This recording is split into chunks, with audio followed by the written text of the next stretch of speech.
تو کیا آپ ایک لنگوسٹک کے طور پہ یہ سمجھتے ہیں کہ یہ ترجمہ درست ہے کہ بادل پھٹتا ہے، اور یہ کلاؤڈ برسٹ ہوتا کیا ہے؟ تھوڑی سی اس کے بارے میں بھی تفصیل بتائیے ناظرین کو. دیکھیے کلاؤڈ برسٹنگ جو ہے یہ ایک فینومینا یہ ہے کہ عام طور پہ جب بادل جو ہیں جن میں پانی موئسٹ ہوتا ہے اور یہ جب کہیں جا کے برستے تو ان میں سے ہلکا پانی نکلنا شروع ہوتا ہے، جو کہ اگر نیچے دباؤ زیادہ ہے اور ٹھنڈک زیادہ ہے تو یہ برف میں بھی تبدیل ہو سکتے ہیں، اور اگر موسم گرم ہے ذرا سا اور ویسا پریشرز نہیں ہے، کیونکہ ایئر پریشر موسم علاقہ خطہ اس کے لحاظ سے یہ سنو فالنگ میں بدل جاتے ہیں یا بارش کے قطروں میں بدل جاتے ہیں. یہ تو ایک نارمل طریقہ ہوتا ہے. لیکن کلاؤڈ برسٹنگ کوئی نیا فینومینا نہیں ہے کہ آج ہوا ہے، یہ پہلے بھی ہوتا رہا ہے اور صدیوں سے شاید ہوتا رہا ہے، لیکن حالات بدلتے رہتے ان کے مطابق ہوتا ہے. کبھی زیادہ پانی بادلوں میں آ گیا اور وہاں پہ ان کو نیچے ایسی حدت ملی گرمی کی کہ جس سے وہ پانی جو ہے ہلکا اپنے مناسب رفتار سے ٹپکنے کی بجائے ایک دم سے کھل جاتا ہے. اس قسم کے جو بادل ہوتے ہیں جب ان کو یا تو موسم کی حدت مختلف ملتی ہے یا سامنے ٹکراؤ کسی اور پہاڑی سے ہو جاتا ہے یا کسی اونچی جگہ سے ہو جاتا ہے یا کوئی رستے میں ان کو فرض کے درخت ملنے چاہیے تھے وہ نہیں ملے، تو ان کے نتیجے میں ان کے بیہیویئر میں ایک تبدیلی آ جاتی ہے. یہ سب نیچرل چیزیں ہیں. جو ایسا فینومینا ہوتا ہے جس میں لوگ کھڑے نہیں ہو سکتے اس بارش کے قطروں کو، یعنی قطرے نہیں رہتے، پھر یہ بہت ایک سمجھے کہ پرنالے سے ٹوٹ گئے ہوئے اس طرح کی حالت ہو جاتی ہے. تو یہ ایک فینومینا ہو رہا ہے اور یہ کوئی نیا نہیں ہے لیکن اب ذرا زیادہ ہو رہا ہے. اچھا ثقلین صاحب، جیسا کہ آپ نے بتایا، ہم نے بھی بچپن میں یہی پڑھا کہ مونسون کے بادل خلیج بنگال سے اٹھتے ہیں، بنگلہ دیش اور بھارت میں برستے برستے پھر پاکستان میں داخل ہوتے ہیں. لیکن مجھے یاد پڑتا ہے ہم نے یہ بھی پڑھا کہ جہلم کے قریب جا کے یہ سسٹم کمزور پڑنا شروع ہو جاتا تھا. لیکن اس دفعہ KPK کے اندر اور پچھلے کچھ سالوں سے ہم یہ دیکھ رہے ہیں کہ یہ پیٹرن جو ہے وہ ہائے جا رہا ہے کہ نارتھ میں یہ سسٹم بہت زیادہ تباہیاں لے کے آتا ہے. ویسے تو اس کو تباہی نہیں کہنا چاہیے، پانی تو جتنا آئے اتنا اچھا ہے، زمین کے لیے بھی اچھا ہے، انسان کے لیے بھی اچھا ہے. لیکن یہ کہ یہ سسٹم کمزور نہیں پڑ رہا، اور ہمیں تو اب محکمہ موسمیات یہ رپورٹ کر رہا ہے کہ بلوچستان کے بھی کچھ علاقوں کے اندر جو ہے وہ مونسون جو ہے وہ اپنا، جس کو آپ نے لفظ استعمال کیا اور بالکل ریلیونٹ لفظ استعمال کیا، کہ قہر ڈھاتا ہے. تو یہ مطلب کیسے ہوگا؟ اتنی تیزی سے تو درخت بھی نہیں لگائے جا سکتے، اور ظاہر ہے جو چیڑ کے درخت جس طرح سے انہوں نے کاٹے ہیں تو وہ تو بڑا ٹائم لیتے ہیں وہ درخت لگانے میں. تو اس کا کوئی فوری حل بھی ہو سکتا ہے؟ فوری حل، دیکھیے فوری حل جو قدرتی نظام ہوتے اس کے فوری حل نہیں ہوتے، اس کی پوری منصوبہ بندی کی جاتی ہے. ابھی آپ کے سامنے تو صرف یہ ہے نا جو ناردرن ایریاز میں ہوا ہے، شمالی علاقہ جات میں، اور یہ خیبر پختونخوا میں ہوا ہے، یا ابھی تو ہمیں گلگت وغیرہ کی خبریں کم آ رہی ہیں، وہاں بھی ہوا ہے اس طرح کے. لیکن کلاؤڈ برسٹ نہیں ہوا، لیکن رینز وہاں بھی ہوتی ہے، سیلاب وہاں بھی آتے ہیں. اور پہاڑی علاقوں میں جو سیلاب آتے ہیں تو ان کا ریلا جو ہوتا ہے وہ بہت طاقتور ہوتا ہے، بہت ہی طاقتور ہوتا ہے، کیونکہ اونچائی سے بڑی تیزی کے ساتھ پانی نیچے کی طرف آ رہا ہوتا ہے اور اس کے راستے میں جو آتا ہے وہ بہہ جاتا ہے اور بلکہ تباہ ہو جاتا ہے، اریز ہو جاتا ہے. لیکن میدانی علاقوں میں جب پانی کا ریلا آتا ہے تو اس میں یہ ہوتا ہے کہ وہ ڈوبتے ہیں، اور ڈوبنے کے نتیجے میں جو بھی چیزیں ہوتی ہیں یا تباہ ہوتی ہیں وہ ہوتی ہیں. تو اب اگر ہم دیکھیں تو اس کا فوری علاج تو یہی ہے کہ لوگوں کے لیے ریسکیو کیا جائے، ان کی مدد کی جائے اور دیکھا جائے کہ اسٹڈی کی جائے کہ کیا کچھ کیا جا سکتا ہے. لیکن لانگ ٹرم پلاننگ ہونی چاہیے تھی. یہ صرف سیاسی رہنمائی کی ذمہ داری نہیں ہوتی، بلکہ ایڈمنسٹریشن، بیوروکریسی، جو سب کے سب لوگ بیٹھے ہوتے ہیں جن کا کام پرماننٹلی ان ملازمتوں میں رہنا ہے، انہیں ایک منصوبہ بندی کرنی چاہیے. پاکستان کے پاس ایک پلاننگ ڈویژن بھی ہے، اس کا یہ کام تھا کہ پورے ملک کی پلاننگ کرتا کہ فلڈس کو کس طرح روکنا ہے اور فلڈس کو کس طرح مینیج کرنا ہے. تو اس میں بلو پرنٹس بنتے رہے ہیں مختلف موقعوں پہ، عمل درآمد نہیں ہوا. اور عمل درآمد نہ ہونے کی بنیادی وجہ جو ہے وہ آپ کے پولیٹیکل سٹیبلٹی نہیں رہی. تو جب پولیٹیکل سٹیبلٹی نہیں ہوتی ہے تو آپ کی جو ایلوکیشن ہوتی ہے ریسورسز کی، وہ کسی ایک بڑے پروجیکٹ کے لیے نہیں ہوتی، بلکہ حکمران کی مرضی کے مطابق یا ان کے تابع ہو جاتی ہے.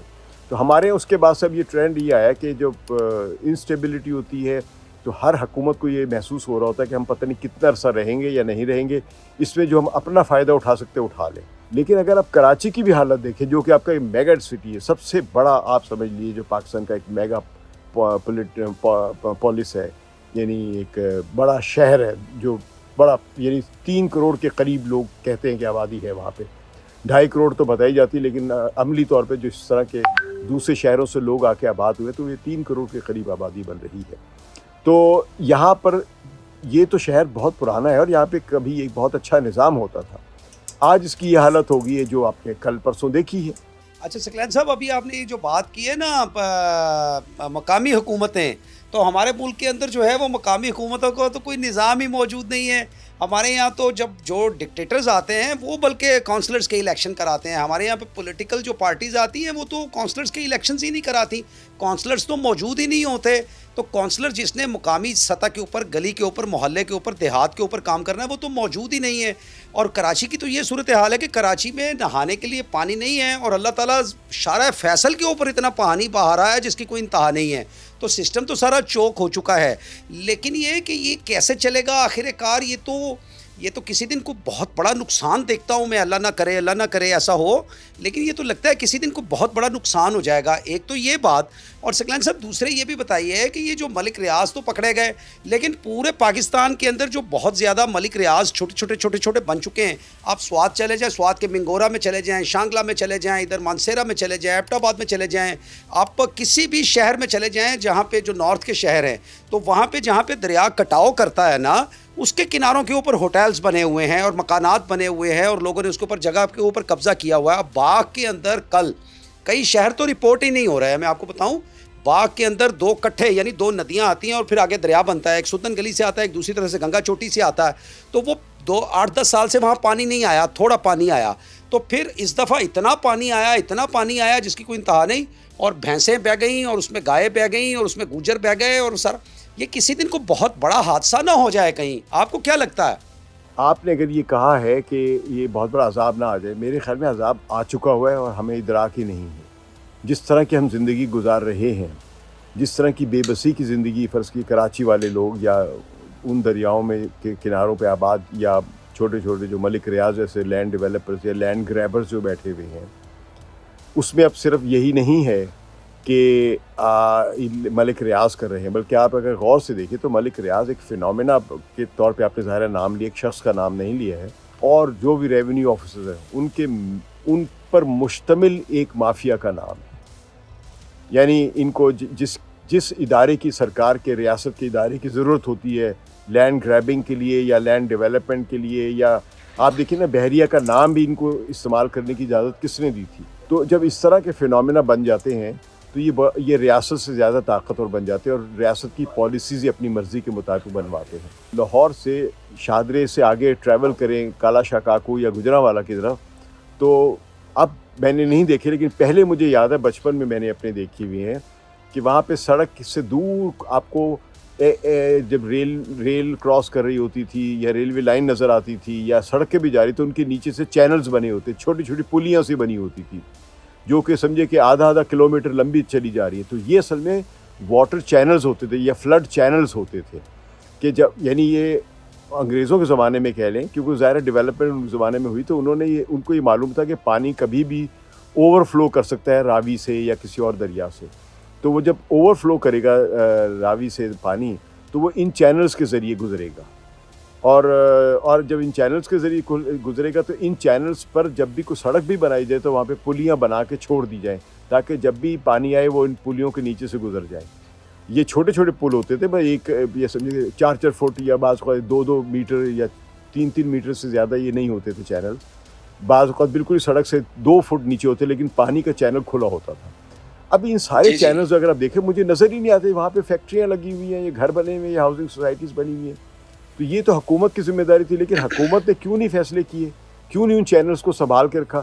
وہ اس لیے نہیں رکھا کہ حکومت نے وہاں پہ وہ کھڑے کر دیے، مکانات کی اجازت دے دی، یا نہیں بھی اجازت دی تھی تو مقامی سطح پر کسی M P A M N A یا کسی بڑے بدماش نے کسی کو پیسے لگائے، کسی ایکس سی این کو، کسی ایس ڈی او کو، کسی چیف انجینئر کو، کسی سول سرونٹ کو، کسی ڈپٹی کمشنر کو پیسے لگائے. اب آپ نے دیکھا کہ ڈپٹی کمشنر کتنے زیادہ لینڈ کے گھپلوں میں انوالو نظر آتے ہیں، اسسٹنٹ کمشنر وغیرہ یا تحصیلدار وغیرہ. تو یہ زمینوں کی یہ شکلیں بدل دینا، حیت بدل دینا جو ہے، اس کے نتیجے میں زمین کی جو قدرتی نظام کو جو پریزرو کیا تھا انگریزوں کے زمانے میں فلڈ چینلز کی صورت میں، وہ ختم ہو گئے تھے. تو میرے خیال میں اگر کوئی چھوٹا موٹا اچھا با اختیار لوکل گورنمنٹ کا جو سسٹم بنا تھا وہ مشرف کے زمانے میں بنا تھا، لیکن وہ بھی نہیں چل سکا کیونکہ انہوں نے خود اس میں مینورنگ اور مینجمنٹ شروع کر دی.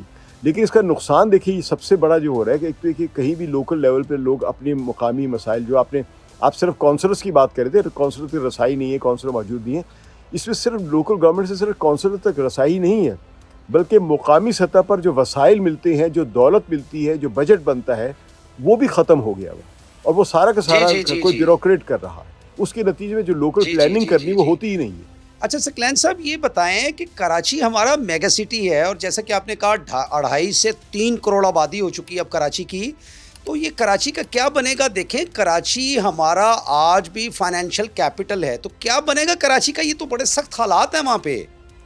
دیکھیں کراچی کا یوں تو بہت سارے مسائل ہیں کراچی کے۔ کراچی ایز میگا سٹی یا میگا پولیس جو ہے اس کو صحیح طرح آرگنائز کر کے بنایا ہی نہیں گیا ہے۔ کراچی کا کوئی بھی بڑا ایک میگا پروجیکٹ نہیں ہے جو 10 سال یا 20 سال کا ایک ہدف لے کے چلے، یہ بنائی نہیں گئی یہاں پہ، یعنی پیپرز پہ باتیں کی گئی ہیں، ایکچولی نہ بجٹ کا کبھی ایسا پلان بنا ہے، نہ اس پر بجٹ ایلوکیشنز ہوئی ہیں۔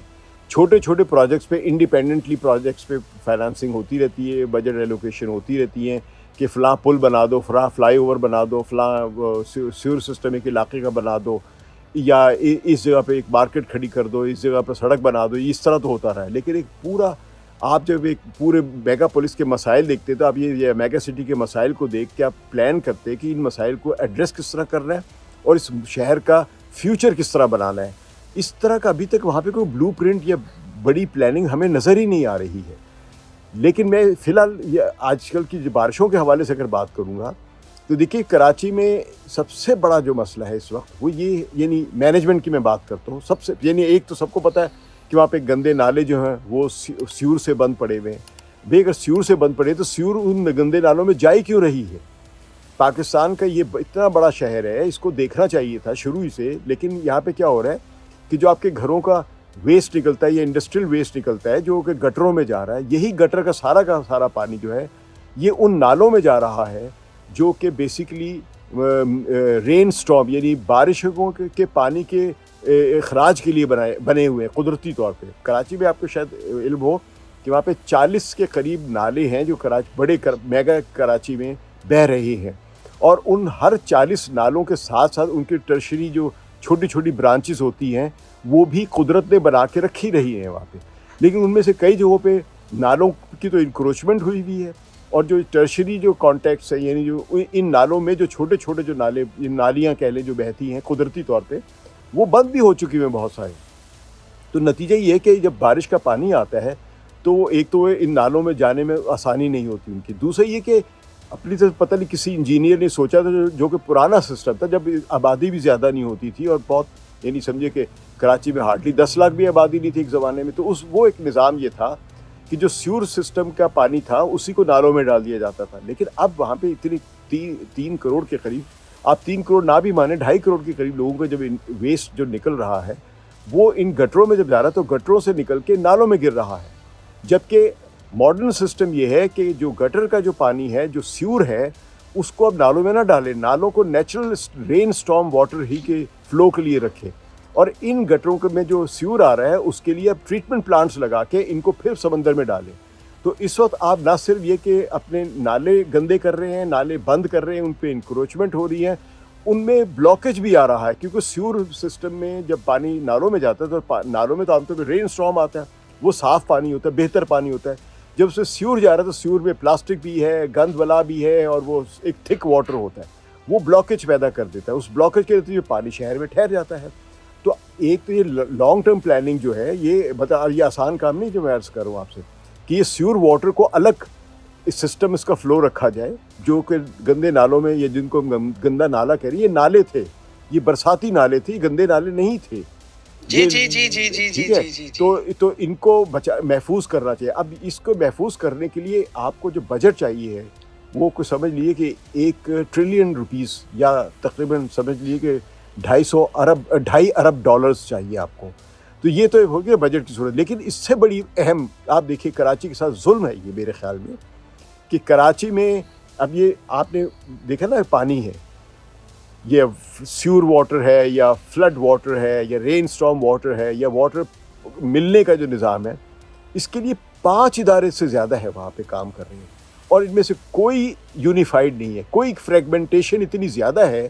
ایک KWSB ہے, کراچی واٹر سپلائی بورڈ ہے, ایک KDA کبھی ہوتی تھی, اب اس کو بالکل ایک ڈیڈ آرگنائزیشن بنا دیا گیا ہے. ایک KMC ہے, کراچی میٹروپولیٹن کارپوریشن جو ہے, جس میں کچھ الیکٹڈ ہے, ان کے پاس اختیارات نہیں ہیں. پھر ایک DHA ہے, پھر ایک کنٹونمنٹ بورڈ ہے, ٹھیک ہے. پھر اس طرح کی جو مختلف آرگنائزیشنز ہیں, یہ بظاہر سب ایک ہی کام کر رہے ہیں یا کرنا چاہیے ان کو, لیکن کوئی یونیفائڈ آرگنائزیشن نہیں ہے. اور KWSB یعنی کراچی واٹر سپلائی بورڈ کی ناکامی کا حد یہ دیکھ لیں کہ کراچی کو پانی کیا ملنا ہے, یہ اس وقت مینیج کر رہے ہیں واٹر مافیا کو, ٹینکر مافیا کو. یعنی ٹینکر مافیا کو سارا پانی جو مل رہا ہے وہ مل کہاں سے رہا ہے, جو آگے لوگوں کے گھروں میں بھیج رہے ہیں وہ KWSB سے مل رہا ہے. کیونکہ KWSB پانی جو ہے وہ کوئی کنجر لیک یا ہب ڈیم سے نہیں لا رہے ہیں, وہ یہی پانی ہے جو KWSB کو مل رہا ہے. وہ پانی جو ہے وہ ٹینکر مافیا کو بھیج دیتے, جس کا مطلب KWSB بھی پیسے کھا رہی ہے. تو یہ سب جگہ کوئی نہ کوئی پیسے کھا رہا ہے. پھر یہ گھروں کے بنانے کی جو منظوری ہے, یہ کون سا ادارہ ہے؟ یہ سندھ کا ہاؤس بلڈنگ ریگولیشن کر رہا ہے. تو یہ سب مل کے کراچی کو نوچ نوچ کے کھا رہے ہیں اپنے پیسے بنانے کے لیے, لیکن مل کے کراچی کو بنانے کی کوشش نہیں کر رہے ہیں. تو اس میں بنیادی طور پہ تو جو ظاہر 2.5 بلین جو ڈالرز ہیں, اتنے ایک دم سے تو نہیں آئیں گے, لیکن آ سکتے ہیں. یہ نہیں کہہ سکتے, میں کہوں گا کہ یہ ناممکن ہے, کیونکہ کراچی جیسا کہ فائنینشیل ہب ہے, آج اگر یہ بہتر حالات میں چلنا شروع ہو جائے تو اتنا ریونیو جنریٹ کر سکتا ہے کہ 2.5 ارب بھی بڑے آرام سے ادا کر دے گا. لیکن اب پہلے ابتدا تو کرے نا, وہ ادارے مضبوط کریں. اور اداروں میں سب سے پہلے یہ کہ کراچی کو رن کرنے کے لیے ایک ادارہ بنائے, ایک ادارہ, اور وہ سیاسی لوگ نہیں بننے دیں گے. کیونکہ اب سیاستدانوں کو خطرہ یہ ہے, خاص طور پہ کیونکہ سندھ اور کراچی کی جو تقسیم ہے یہ پاکستان کی پوری سیاست کو کھا رہی ہے. اس کے نتیجے میں سندھ کا جو وڈیرا ہے, جاگیردار ہے, جو بھی ہے وہ, اور وہ ہمیں ایک سندھی نیشنلزم کو ایک خوف یہ کہ کراچی ہمارے ہاتھ سے نکل رہا ہے, تو وہ کراچی کو قابو کرنا چاہ رہے ہیں. حالانکہ یہاں پہ قابو اس طرح نہیں ہوگا کہ ان کے اداروں کو توڑ دیا جائے یا ان پر قبضہ کر لیا جائے. کراچی اسی طرح قابو ہوگا کہ اس کو ڈیولپ کریں گے. جب ڈیولپ کریں گے تو اس میں اس سے دولت بڑھے گی, اور وہ دولت سندھ میں بھی جائے گی, ملک میں بھی جائے گی. تو اس میں بنیادی طور پہ تو یہ میں نے صرف اشارتاً چند باتیں کی, اس میں اور بھی بہت ساری باتیں کی جا سکتی ہیں. بہت شکریہ آپ کا. تو ناظرین, آپ سن رہے تھے ثقلین امام صاحب کو, اور آپ کو ساری تفصیلات فراہم کی کہ خدائے بزرگ و برتر تو ہمارے اوپر کرم فرمائیوں پہ کرم فرمائیاں کیے چلا جا رہا ہے, اور بارشیں برس رہی ہیں اور پانی آ رہا ہے, اور بارش سے برسنے والا پانی صاف ترین کرسٹل کلیئر پانی ہوتا ہے. اس کو اکٹھا کر کے پینے کے طور پہ استعمال کیا جا سکتا ہے. اور لیکن ہم اللہ کی طرف سے نازل کردہ کرم کو خود اپنے ہاتھوں قہر میں بدل رہے ہیں. اصل میں مقامی حکومتوں کا قیام ضروری ہے, ٹمبر مافیا اور لینڈ مافیا کے خلاف کارروائی ضروری ہے, اسی طرح شجر کاری کی پالیسی کو اختیار کیا جانا ضروری ہے, اور کراچی کے لیے, خصوصاً کراچی کے لیے ایک میگا پلان کی ضرورت ہے. اور 30 سے 40 سال لگیں گے اب ہمیں, 30 سے 40 سال, تاکہ ہم اس سارے مسئلے میں سے باہر نکل سکیں. اور پوری ایمانداری سے کام کریں گے تو یہ 30 سے 40 سال لگیں گے, لیکن اگر ہم ایمانداری اختیار نہیں کریں گے تو یہ مسئلہ بڑھتا چلا جائے گا, اور اللہ کی رحمت جو ہے وہ ہم اپنے ہاتھوں اپنے لیے زحمت میں تبدیل کرتے رہیں گے. تو یہ صورتحال بگڑتی چلی جائے گی, اور حقائق سے منہ پھیرنا جو ہے وہ ایسے ہی ہے جیسے بلی کو دیکھ کے تو کبوتر آنکھیں بند کر لے, تو اس سے گزارا نہیں ہوگا. ہمیں ملک کو بچانا ہے اور ملک میں رہنے والوں کو بچانا ہے, تو اس کے لیے ہمیں کوئی مربوط پالیسیز اختیار کرنے کی ضرورت ہے, ورنہ رحمت جو ہے وہ زحمت میں بدلتی رہے گی, اور یہ ہمارے ہاتھوں ہو رہا ہے, اور ان کوتاہیوں کے ہم خود قصوروار ہیں اور کوئی قصوروار نہیں ہے. اسی کے ساتھ اجازت دیجیے, اپنے رد عمل کا ضرور اظہار کیجیے گا, کامنٹ سیکشن میں اپنی رائے ضرور دیجیے گا. پھر ملاقات ہوگی. اللہ حافظ.